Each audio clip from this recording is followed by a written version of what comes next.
91.2 FM वक्त की आवाज रेडियो आप सुन रहे हैं मेरे यानी सुजाता के साथ। और इस वक्त हमारे साथ स्टूडियो में है डॉक्टर संजीवनी मैम। मैं चाहती हूँ कि हमारे श्रोताओं को सबसे पहले आप अपना परिचय खुद दें। अच्छा, सबसे पहले थैंक यू सुजाता, मुझे ये अपॉर्चुनिटी देने के लिए कि मैं आपके साथ आकर के ये रेडियो प्रोग्राम रिकॉर्ड कर सकूं। मेरा नाम डॉक्टर संजीवनी शर्मा है। मैं मूल रूप से इलाहाबाद की हूँ, बट अब मेरी शादी हो गई है, तो मैं पिछले लगभग 7-8 साल से कानपुर में ही हूँ। मैं पेशे से एक डेंटिस्ट हूँ और गवर्नमेंट सर्विस में हूँ। सामुदायिक स्वास्थ्य केंद्र बिल्हौर में मेरी पोस्टिंग है। इसके अलावा मैं अपने खाली वक्त में ब्लॉगिंग का काम करती हूँ। इंस्टाग्राम पे मेरा एक अकाउंट है और संडे हम लोग का छोटा सा एक ग्रुप बन गया है। अब हम लोग मिलकर के गंगा बैराज के घाट की सफाई करते हैं, जहाँ प्लास्टिक उठाते हैं। तो हाँ, बस इतनी छोटी सी मेरी जिंदगी है। घर में एक छोटा सा बच्चा है मेरा 4 साल का, और हस्बैंड भी मेरे डॉक्टर है, डेंटिस्ट है।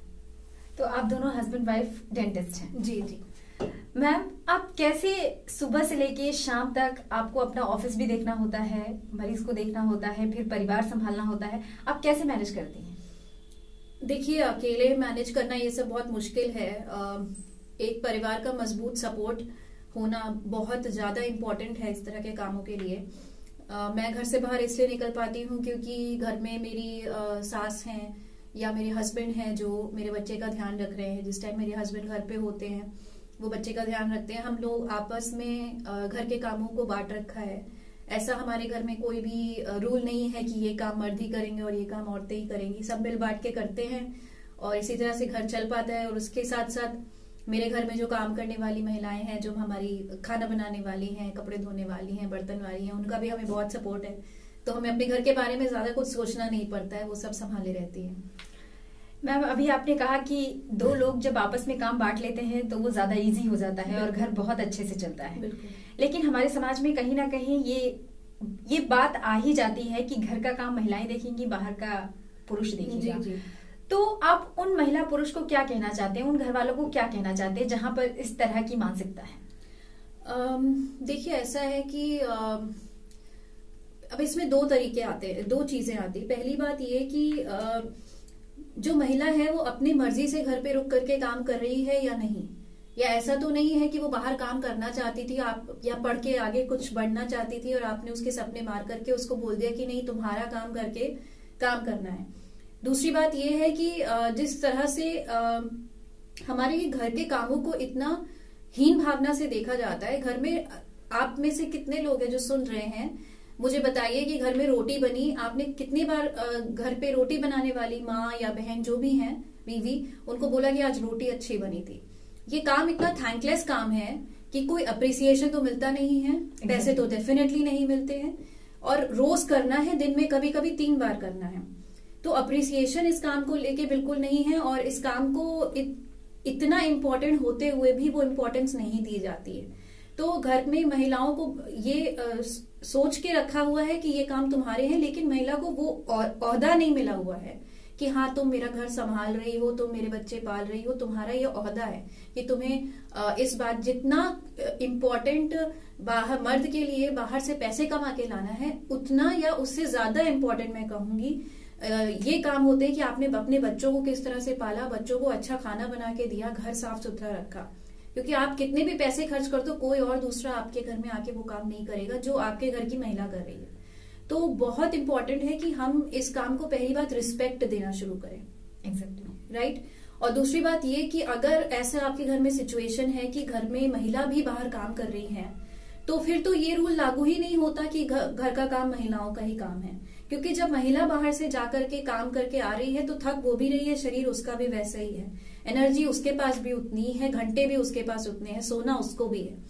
तो अगर मिल बांट के काम करेंगे तो आपके परिवार की गाड़ी और अच्छी तरीके से चलेगी, सब लोग खुश होंगे। मानसिक हेल्थ, मेंटल हेल्थ, जो कि अब इतना बड़ा टॉपिक बन गया है, सबकी मेंटल हेल्थ बहुत अच्छी रहेगी।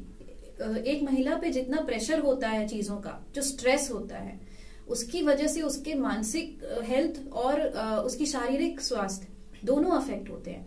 तो अगर आप सब लोग मिल बांट के, घर के छोटे बच्चे भी छोटे छोटे काम कर सकते हैं, तो मिल बांट के करेंगे तो परिवार की गाड़ी बहुत अच्छी चलेगी, ऐसा मेरा मानना है।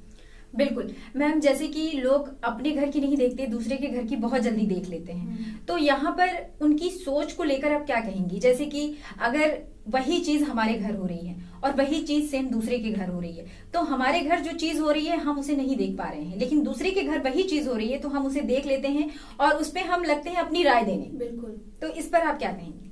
अब इसमें तो मैं क्या ही बोलूं, राय और दूसरों के ओपिनियन का आप पर बहुत फर्क नहीं पड़ना चाहिए। पहली बात तो ये है, हमारे देश की सबसे बड़ी बीमारी जो कहते हैं ना, सबसे बड़ा रोग क्या कहेंगे लोग, लोग क्या कहेंगे, चार लोग बातें क्या करेंगे, अरे मेरे पति ने रोटी बना ली, किसी के सामने मुझे बना के दे दी, और लोग क्या कहेंगे, तो उसके बारे में नहीं सोचना चाहिए। और कल मैं एक आर्टिकल पढ़ रही थी, उसमें लिखा था कि अगर घर का मर्द बच्चे का एक डायपर चेंज कर दे, या एक समय का खाना बना ले, या चाय ही क्यों ना बना ले, खाना तो दूर की बात है, तो उसकी इतनी वाहवाही होती है कि अरे देखो तुम्हारा पति, तुम कितनी लकी हो, तुम्हारा पति कितना ख्याल रखता है, तुम्हारा बच्चे का कितना ख्याल रखता है, उसको मेडल दे दिए जाते हैं कि भाई ये तो बहुत अच्छा पति है, जो कि उसकी बेसिक ड्यूटी है।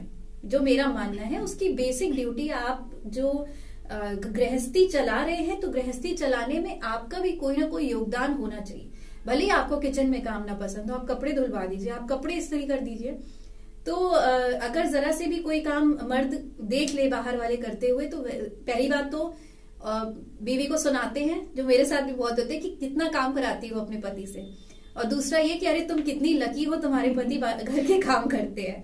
तो और वही चीज जब मैं कर रही हूँ, या मतलब महिला कर रही है, बीवी कर रही है, बच्चे को पालना, उसके लिए रात में जगना, उसका दूध बनाना, उसका डायपर, अरे ये तो काम माँ के हैं ही, ये तो काम बीवी के हैं ही। तो उसमें कोई उसको मेडल क्या, उसको शाबाशी तक नहीं दी जाती कि बेटा तुम बहुत अच्छे से घर संभाल रही हो। तो लोगों का क्या कहे, बहुत फनी है ये बात कि जब आदमी जो है चाय भी बना दे तो उसको वाहवाही मिलती है, और औरत काम कर करके मर क्यों ना जाए, लेकिन उसके काम की सराहना नहीं होती है। बिल्कुल। और हमारे यहाँ समाज में जो पुरुष प्रधान समाज कहा गया है, चाहे वो हमारा देश कितना ही डिजिटल क्यों ना हो गया हो, कहीं ना कहीं अभी भी ये मानसिकता है। एक स्त्री, एक महिला जो है वो घर भी संभाल सकती है और बाहर भी संभाल सकती है। अगर किसी घर में दोनों हस्बैंड वाइफ बाहर काम करते हैं, तो पुरुष बाहर से काम कर कर आकर घर पे वो काम करता है या नहीं करता है, ये उसकी मर्जी है। लेकिन महिला का कर्तव्य है कि अगर वो बाहर से काम करके आ रही है तो वो घर पे उसको करना ही करना है। तो इस चीज पे मैं आपसे जानना चाहती हूँ कि आप उन पुरुषों को, उन घर वालों को क्या कहेंगी? देखिए, सबसे पहले तो मैं महिलाओं से कहूंगी, ये हमारे दिमाग में बचपन से डाल दिया गया है कि घर पे तुम्हें ही काम करना है। मैंने कितने बार महिलाओं को देखा है कि उनके हस्बैंड अगर किचन में चले क्यों ना जाए तो उन्हें बड़ा गिल्टी फील होता है कि अरे नहीं आप क्यों बना रहे, मैं बनाती हूँ ना, अरे आप क्यों करेंगे। बिल्कुल बिल्कुल। तो सबसे पहले हमें अपनी सोच बदलनी है। ये हमें सिखा, भले पति ने या सास ने मुंह भर के ना बोला हो कि ये सब काम तुम्हारा है, हम ये सोच के बैठे हुए हैं कि ये सब काम हमारा ही है और हम किसी से मदद नहीं मांग सकते। तो सबसे पहले हमें अपने अंदर से ये जो एक मेंटल ब्लॉक, इसे अंग्रेजी में कहते हैं, ये हटाना है कि ये सारे काम हमारे हैं। और नंबर 2 कि हमें, अगर हमने किसी से मदद मांग ली तो लोग ये कहेंगे कि हमें घर चलाना नहीं आता। तो इट इज नॉर्मल, इस बात को बहुत नॉर्मलाइज कर देना चाहिए कि अगर घर की औरत है और उसको किसी काम में हेल्प चाहिए तो वो हेल्प मांग सके। ये बहुत बहुत नॉर्मल हो जानी चाहिए। सबसे पहला स्टेप तो यही है। अगर मैंने हेल्प मांग ली अपने हस्बैंड से कि मुझे इस काम में तुम्हारी मदद चाहिए, तब तो हस्बैंड को पता लगेगा ना कि हाँ ओके, तुम ये काम नहीं कर पा रही हो, तुम्हारे लिए वर्कलोड ज्यादा है, इतना मैं तुम्हारे लिए कर सकता हूँ। ये बात तो पहले महिलाओं की सोच की हो गई, नंबर 1। नंबर 2 तो घर के बाकी परिवार के सदस्य है। जैसा मैंने बोला कि घर चलाना केवल किसी एक व्यक्ति के ऊपर नहीं डाला जा सकता है, क्योंकि हर इंसान की अपनी एक कैपेसिटी होती है। अगर मान लो मेरे ऊपर पूरा घर भी है तो मैं उसको उतने अच्छे से नहीं चला पाऊंगी जितने अच्छे से सब लोग उसको मिलके चला सकते हैं। तो पूरे परिवार का, चाहे वो मेंटल हेल्थ हो, चाहे फिजिकल हेल्थ हो, चाहे फाइनेंशियल कंडीशन क्यों ना हो, सब कुछ इम्प्रूव होगा अगर सब लोग मिलकर के काम करेंगे। इसीलिए तो औरतों ने कमाई करनी शुरू करी कि परिवार आर्थिक रूप से और मजबूत हो।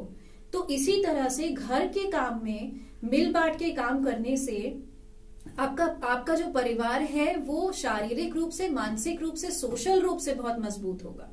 उसकी जो तुलना है वो उतनी ही है जितना आपका परिवार कमाई कर रहा है। उसको पैसों से आप नहीं आंक सकते, लेकिन आपका जो एक सोशल जो एक ओहदा है वो इम्प्रूव होगा, आपके सोचने का तरीका बदलेगा।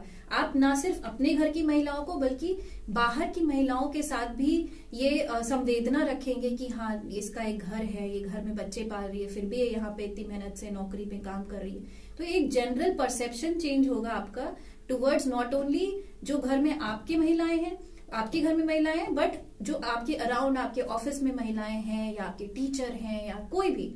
तो मेरे हिसाब से ये पूरा माइंडसेट चेंज करना बहुत जरूरी है। इसी से धीरे धीरे हमारे देश का माइंडसेट चेंज होगा। एग्जैक्टली जैसे कि मैम आप बहुत सारे काम करती हैं, आप डॉक्टर भी हैं एक और सामाजिक भी काम करती हैं, जैसे कि आपने बताया कि गंगा बैराज की सफाई। तो इसकी शुरुआत आपने कब करनी शुरू की, कब आपके माइंड में आया कि आपको डॉक्टरी के अलावा अदर भी काम करना चाहिए? ऐसा तो कुछ माइंड में नहीं आया था। जब मैं डॉक्टरी पढ़ रही थी तो मैंने कभी सोचा भी नहीं था कि मैं डॉक्टरी के अलावा कुछ करूंगी। लेकिन मुझे 6 महीने की मैटरनिटी लीव मिली और उस टाइम बच्चे को देखने के अलावा मेरे पास कुछ खास काम होता नहीं था और सोशल मीडिया पे मैं एक्टिव रहने लग गई। तो धीरे धीरे मेरी कम्युनिटी बढ़ने लग गई। और जहां तक आपने गंगा बैराज की सफाई का पूछा, वो बस हो गया। मैंने कुछ प्लान नहीं किया था, बस मैं वहां टहल रही थी और घाट बहुत गंदा था और मेरा बच्चा खेल रहा था। तो मुझे ऐसा लगा कि ये मेरे बच्चे की फेवरेट जगह और ये इतनी गंदी है, मैं इसके बारे में क्या कर सकती हूँ। और बस चीजें कड़ियां जुड़ती चली गई और लोग जुड़ने लग गए। अब मार्च 2021 में हमने ये स्टार्ट किया था, हर संडे मिलकर के हम लोग सफाई करते हैं। और अब हम 31 ड्राइव हमारी हो चुकी हैं और इस बार शायद 2-3 घाट हम और ऐड करेंगे। तो अब धीरे धीरे हमारा यही मोटिव है इस ग्रुप के थ्रू कि हम लोगों को बताएं कि सिंगल यूज प्लास्टिक के कितना हानिकारक है, ना सिर्फ पर्यावरण के लिए बल्कि हमारे अपने शरीर के लिए भी। तो बस हम इसी पे काम कर रहे हैं, कई तरीकों से काम कर रहे हैं। ना सिर्फ हम गंगा बैराज की सफाई करते हैं, हम लोगों से कहते हैं कि आपके घर में जो दूध के पैकेट आते हैं या कोई भी प्लास्टिक का पैकेट आता है, आप उसको साफ करके धो के रखिए, हम आपसे ले लेंगे, उसको रिसाइकल करेंगे, उसको कूड़े में मत फेंकिए। तो धीरे धीरे हम ऐसी चीजें कर रहे हैं जो लोगों को कम प्लास्टिक यूज करने की तरफ प्रेरित करें। जब शुरुआत की थी आप इस चीज की, कदम बढ़ाया था करके, तो कितना आपको लगा कि लोग सपोर्ट करेंगे? क्या प्रॉब्लम आई आपको शुरुआती दौर में? प्रॉब्लम तो गंगा मैया की दया से कोई भी नहीं आई। लोग जुड़ते चले गए, हेल्प हर जगह से आई। और जो आप कह रही हैं कि लोग जुड़ेंगे या नहीं जुड़ेंगे, ये मेरे दिमाग में आया था एक डाउट। लेकिन मुझे पता था कोई नहीं आएगा तो मैं तो हूँ, मेरे तो 2 हाथ है, कोई नहीं आएगा तो मैं सफाई करूंगी हर संडे जा करके।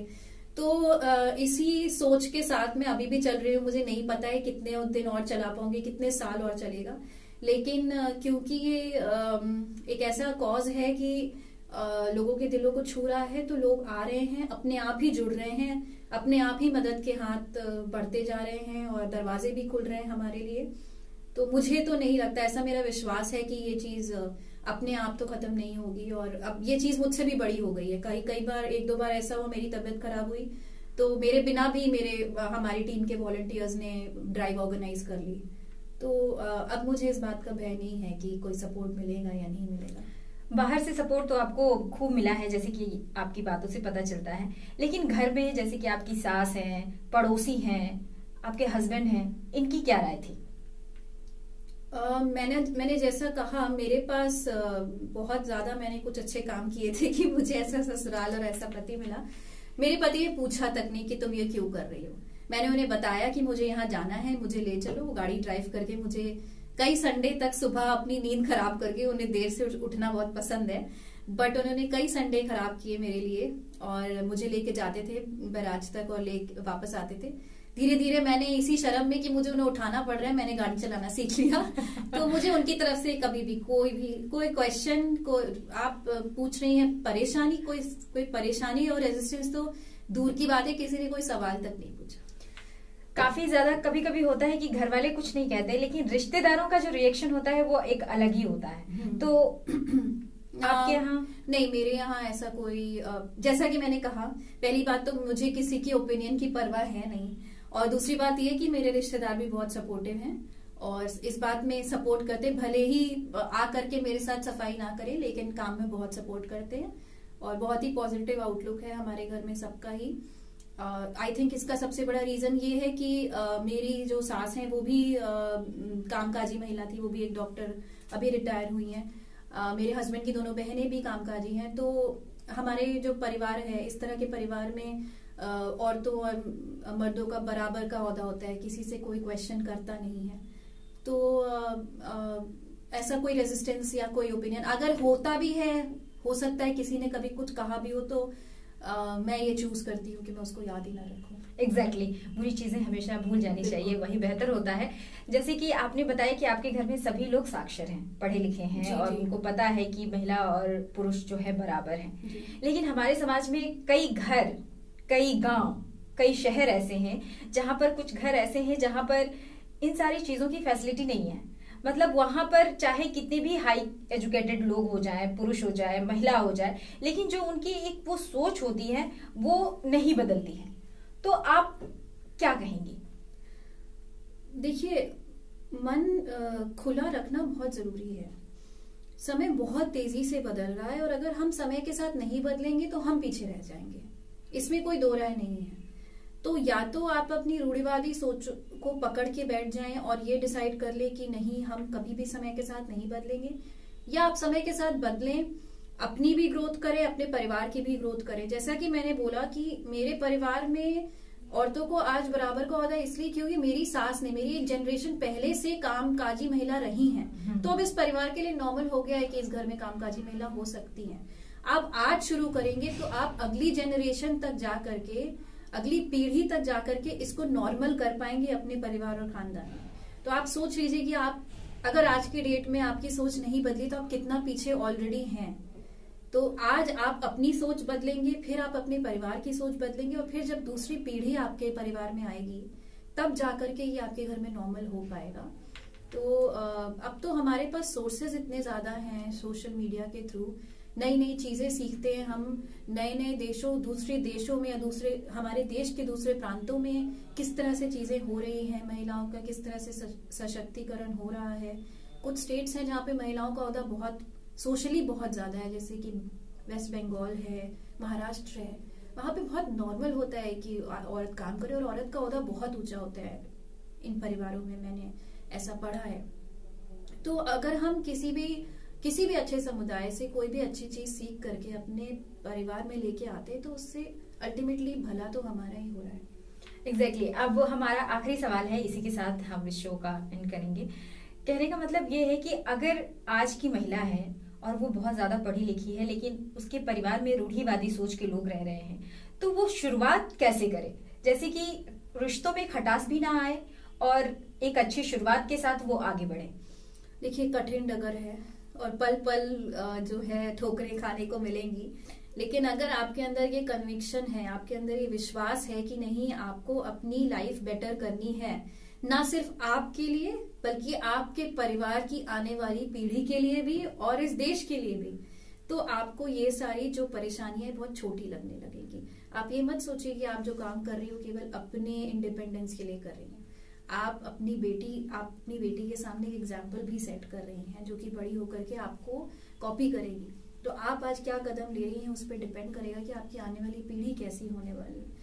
तो मुझे लगता है कि इतने बड़े चेंज के लिए अगर छोटी सी कोई परेशानी उठानी पड़े तो छोटी बात है। तो छोटे छोटे बातों को मन में नहीं लगाना चाहिए, और अगर आप किसी चीज को मन से चाहते हैं तो आप ऊपर वाला उसके लिए रास्ते निकाल ही देता है। क्योंकि अगर आपके पास मंजिल है तो रास्ते खुद ब खुद निकल आएंगे, खुद बनते हैं। बिल्कुल। बहुत बहुत शुक्रिया मैम कि आपने इतना वक्त निकाला और हमारे लिसनर्स को बताया कि पीछे ना रहे, हमेशा आगे रहे, आगे की सोचे कि आपको क्या करना है, और दूसरों के बारे में बिल्कुल ना सोचे कि लोग क्या कहेंगे। लोग तो तब भी कहेंगे जब आप कुछ नहीं करेंगे, बिल्कुल। और लोग तब भी कहेंगे जब आप कुछ करेंगे। तो इससे अच्छा एक पुराना गाना है जिसकी एक लाइन थी कि तू कौन थी, तेरा नाम है क्या, सीता भी यहाँ बदनाम हुई। तो लोगों ने तो सीता के बारे में भी कुछ कहा था। तो अपने बारे में मत सोचिए, ये मत सोचिए कि लोग क्या कहेंगे, बस अच्छा सोचिए कि आप क्या सोच रहे हैं, ये डिपेंड करता है। बहुत बहुत धन्यवाद। Thank you so much.